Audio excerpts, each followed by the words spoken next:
2019년 10월 7일 미국 플로리다 케이프 코럴, 아메리카의 베네치아라는 별명을 가진 휴양 도시였던 이곳은 은퇴자와 관광객이 모여드는 평화로운 장소였습니다.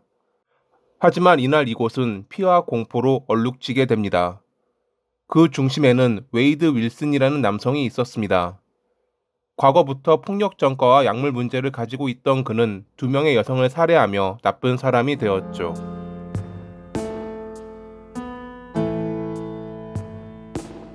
2019년 10월 6일, 크리스틴은 절친 스테파니와 함께 포트 마이어스의 클럽을 찾았습니다.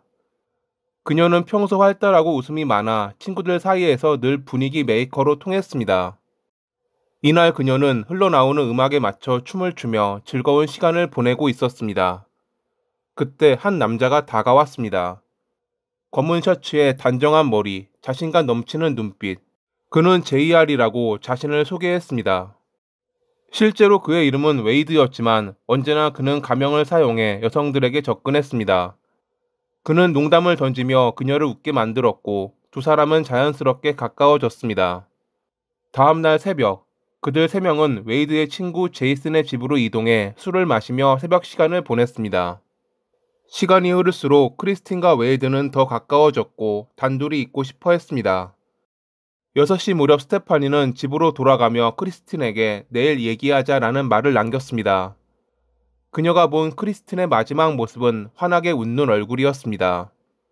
그로부터 몇 시간 뒤 크리스틴은 자신의 집에서 살해된 채 발견됐습니다. 경찰 보고서에 따르면 그녀는 그날 아침 끔찍한 폭력에 노출됐습니다. 몸에는 많은 타박상과 골절이 발견됐고 얼굴은 알아보기 힘들 정도였다고 합니다. 그녀의 사인은 목졸림에 의한 질식사.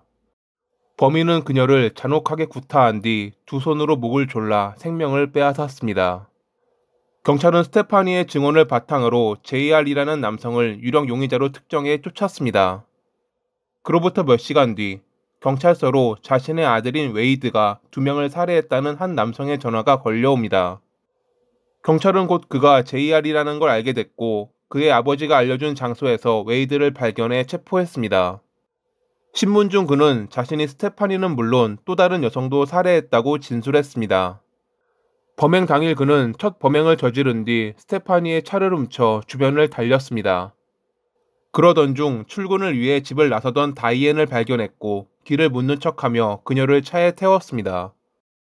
그 뒤 외진 곳으로 가 그녀의 목을 조른 뒤 차도로 밀쳐 차량으로 여러 차례 들이받아 버렸던 웨이드. 부검에 따르면 그녀는 최소 10번 이상 치인 것으로 밝혀졌다고 합니다. 그녀가 사망하자 그는 외딴 숲에 유기했고 지인과 아버지에게 자신의 범행을 말한 뒤 숨어 있었던 것입니다. 그런데 얼마 뒤 웨이드는 진술을 번복했습니다. 나는 기억이 잘 나지 않는다.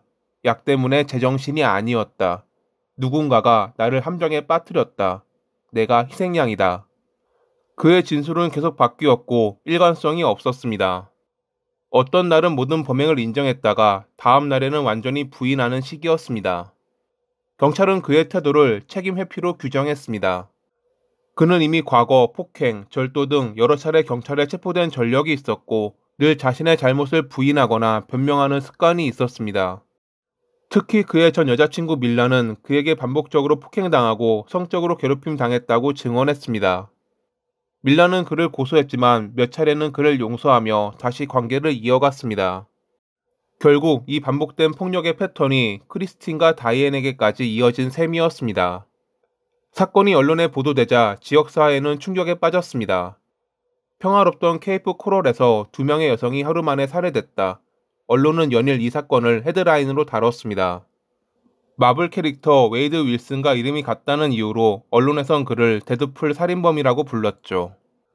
경찰은 사건 발생 며칠 만에 수사를 종결할 수 있었습니다. 웨이드가 자백을 번복하긴 했지만 증거가 너무 명확했거든요. 피해자의 핸드폰과 차량을 소지, 보안 카메라에 찍힌 도주 장면, 지인과 아버지에게 직접 자백, 현장에 남긴 그의 DNA와 지문. 모든 증거는 웨이드가 범인임을 가리키고 있었습니다. 웨이드는 결국 1급 살인 혐의 2건으로 기소됐고 재판을 기다리며 교도소에 수감되었습니다. 사건이 발생하고 5년이 지난 2024년, 드디어 웨이드의 재판이 열렸습니다. 재판장의 모습을 나타낸 그는 사람들의 시선을 단번에 압도했습니다. 머리 옆에는 나치 문양이 새겨져 있었고 입가 주변에는 꿰맨 듯한 흉측한 문신이 있었습니다. 배심원들은 경악했고 방청석에서도 웅성거림이 터져 나왔습니다. 그의 외모는 마치 자신을 괴물로 표현하려는 듯 했습니다. 검찰은 그런 그를 바라보며 다음과 같이 말했습니다. 피고인은 무고한 두 여성을 잔혹하게 살해했습니다. 그는 약물과 분노에 취해 아무런 이유 없이 그들의 목숨을 빼앗았습니다. 이 범죄는 계획적이진 않았을지 몰라도 극도로 잔혹했습니다. 지금도 그는 의도적으로 배심원을 위협하려는 모습을 보이고 있습니다. 사회로부터 영원히 격리해야 합니다.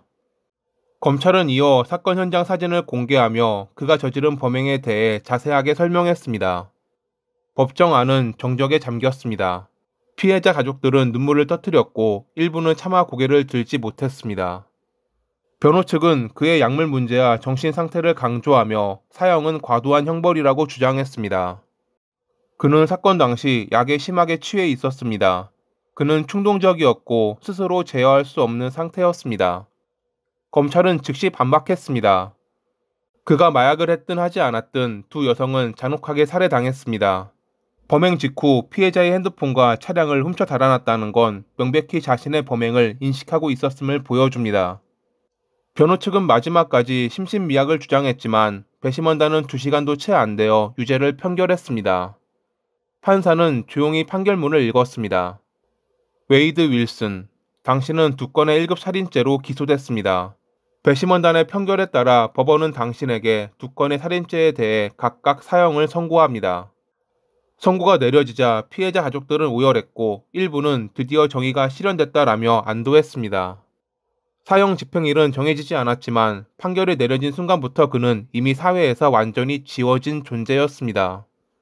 소문에 의하면 사형수 감방에 수감 중인 그는 큰 소리로 욕설을 퍼붓거나 자신은 억울하다며 외치는가 하면 때로는 갑자기 웃음을 터뜨리기도 하는 등 불안정한 모습을 보인다고 합니다. 웨이드의 범행은 단순한 살인이 아니었습니다. 그것은 연쇄적인 폭력 패턴의 종착지였습니다. 그는 어려서부터 폭력적인 환경 속에서 자랐고 청소년 시절부터 약물에 손을 댔습니다. 20대 초반부터는 폭행과 절도, 가정폭력으로 경찰에 끊임없이 체포되었고 교정 프로그램에 들어갔지만 전혀 개선되지 않았습니다. 그는 어린 시절부터의 폭력적인 모습을 바꾸지 못했고 교정의 기회를 여러 차례 날려버렸습니다. 그리고 끝내 살인을 저지르며 나쁜 사람이 되었죠. 변하지 않는, 변할 수 없는 모든 나쁜 사람들이 언젠가 사라지는 날이 오길 바라며 이만 마칩니다. 항상 시청해 주셔서 감사합니다.